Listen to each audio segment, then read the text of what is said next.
اعوذ باللہ من الشیطان الرجیم بسم اللہ الرحمن الرحیم۔ السلام علیکم ورحمۃ اللہ وبرکاتہ۔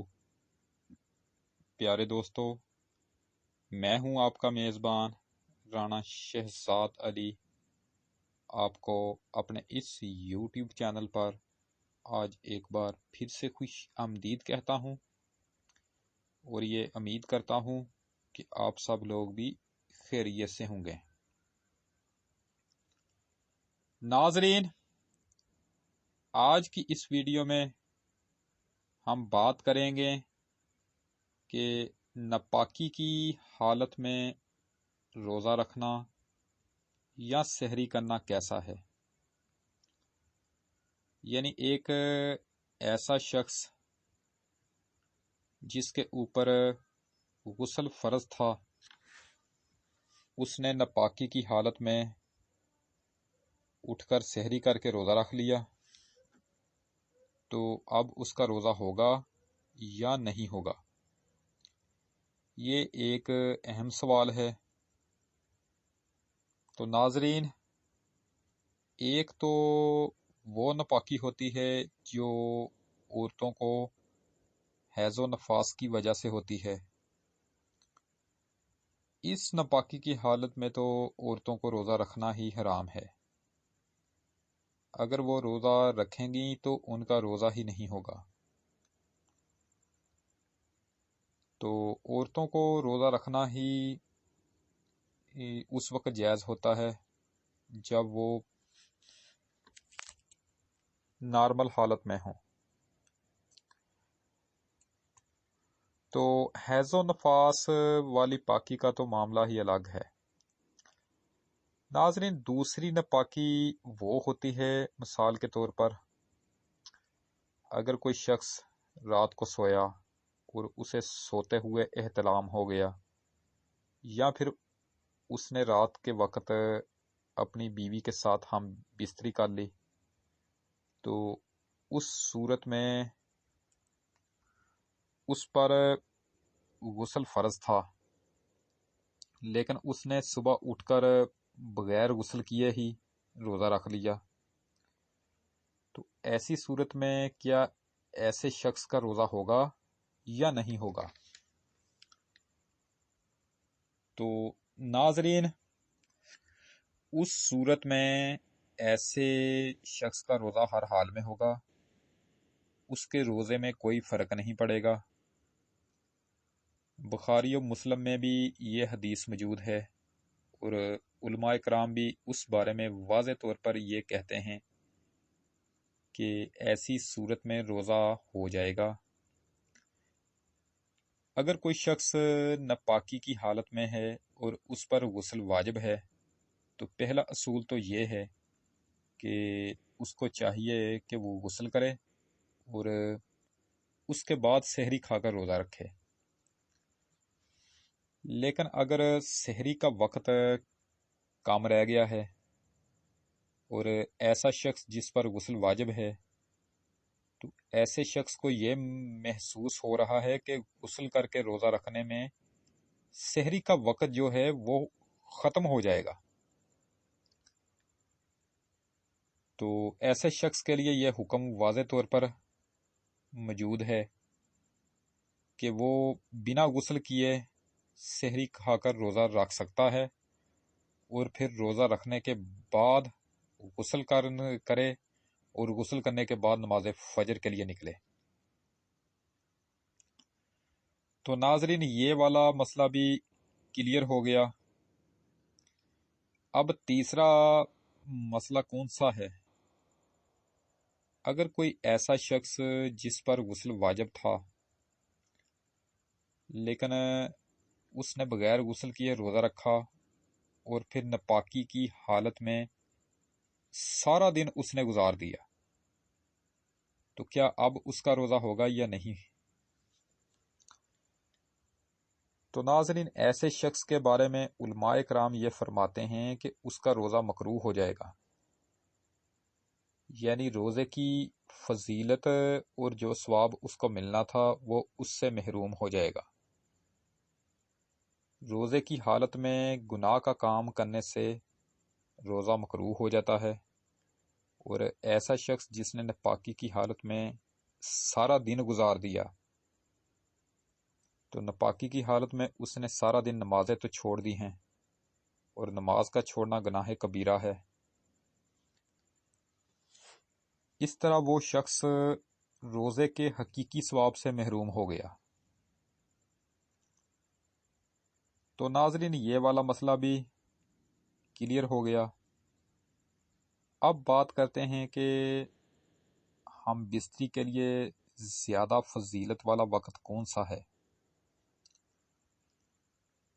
حضرت عائشہ صدیقہ رضی اللہ تعالی عنہا فرماتی ہیں کہ ہم بستری کے لیے حضور نبی کریم علیہ الصلوۃ والسلام نے رات کے پچھلے حصے کو زیادہ پسند فرمایا ہے۔ اگر رمضان المبارک ہے تو بھی ہم بستری کے لیے رات کے پچھلے حصے کو ہی ترجیح دینی چاہیے، اس سے انسان بہت کم وقت کے لیے ناپاک ہوتا ہے۔ رات کے پہلے حصے میں ہم بستری کرنا کوئی گناہ نہیں ہے، لیکن رات کا پچھلا حصہ زیادہ فضیلت رکھتا ہے۔ لیکن اب ہم اگر سائنسی اعتبار اور میڈیکل اعتبار سے اس بات کا جائزہ لیں تو پھر ہمیں یہ پتہ چلتا ہے کہ روزے کی حالت میں، یعنی رمضان المبارک میں، انسان لاغر اور کمزور ہو چکا ہوتا ہے، اور ایسے میں انسان اگر اپنی بیوی سے رات کے وقت ہم بستری بھی جاری رکھے تو پھر اس بات کے بہت زیادہ امکانات ہیں کہ ایسا شخص بیمار بھی ہو سکتا ہے۔ تو ناظرین، بے شک ہمارے دین نے ہمیں رمضان المبارک میں ہم بستری کرنے سے منع نہیں فرمایا، لیکن ہمیں ایک ماہ ہم بستری سے پرہیز ہی کرنی چاہیے۔ یہ بات ہمارے حق میں زیادہ بہتر ہے، کیونکہ تندرستی ہزار نعمت ہے، اس جیسی کوئی چیز نہیں ہے۔ اور پھر اگر آپ ایک ماہ یعنی رمضان المبارک کا مہینہ صبر و شکر کے ساتھ گزار دو گے، یعنی ہم بستری نہیں بھی کرتے، ایک مہینہ آپ صبر شکر کے ساتھ گزار دیتے ہیں، تو اس کا آپ کو الگ سے ثواب ملے گا۔ تو ایک ماہ صبر و شکر کے ساتھ گزارنا ہی بہتر ہے۔ تو ناظرین، اس ویڈیو کے متعلق رمضان المبارک کے شروع میں مجھ سے مطالبہ کیا جا رہا تھا، لیکن مجھے وقت کم ملتا تھا، جس کی وجہ سے میں اس ٹاپک پر ویڈیو بنا نہیں پا رہا تھا۔ اس لیے میں اپنے ان تمام ویور سے معذرت چاہتا ہوں جس کی وجہ سے میں لیٹ ہوا، تو ان کو اتنا زیادہ انتظار کرنا پڑا، کیونکہ ناظرین رمضان المبارک میں ہر کام کی روٹین بدل جاتی ہے، اس لیے اتنا ٹائم ہی نہیں ملتا تھا کہ اس ٹاپک پر میں ویڈیو اپلوڈ کر سکوں۔ میں نے 1 سال پہلے اسی ٹاپک پر ویڈیو اپلوڈ کی تھی، لیکن کچھ وجوہات کی بنا پر مجھے وہ ویڈیو ڈیلیٹ کرنی پڑی۔ تو پھر میرے جو ویور تھے انہوں نے پھر سے مجھ سے مطالبہ کیا کہ اس ٹاپک پر ویڈیو بنائی جائے۔ ایک اور بات یہ ہے کہ ہمارے دین میں شرع میں شرم کوئی نہیں ہے۔ ہمارے دین نے یہ کہا ہے کہ جہاں شرعی مسئلہ آ جائے، دینی مسئلہ آ جائے، تو اس میں شرم نہیں کرنی چاہیے، بلا جھجک اس مسئلے کو بیان کر دینا چاہیے، کیونکہ اچھی بات بیان کرنا بھی صدقہ جاریہ ہے۔ تو ناظرین، اسی کے ساتھ آج کی یہ نشست ختم کرتے ہیں۔ انشاءاللہ تعالی اب آپ سے دوبارہ ملاقات نیکسٹ ٹائم۔ کل ہوگی۔ ویڈیو اگر پسند آئے تو مہربانی فرما کر اسے لائک ضرور کیا کریں۔ ویڈیو اگر ناپسند بھی آئے تو بھی اس کو ڈس لائک کیا کریں۔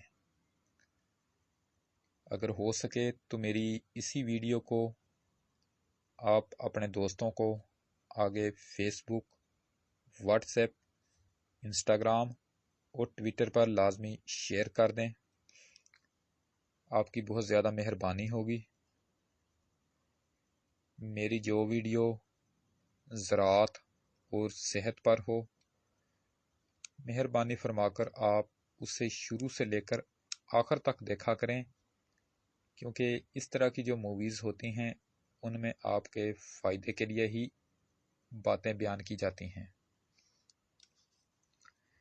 اپنی خاص دعاؤں میں مجھے ہمیشہ یاد رکھا کریں اور میرے اس چینل کا بھی خاص خیال رکھا کریں۔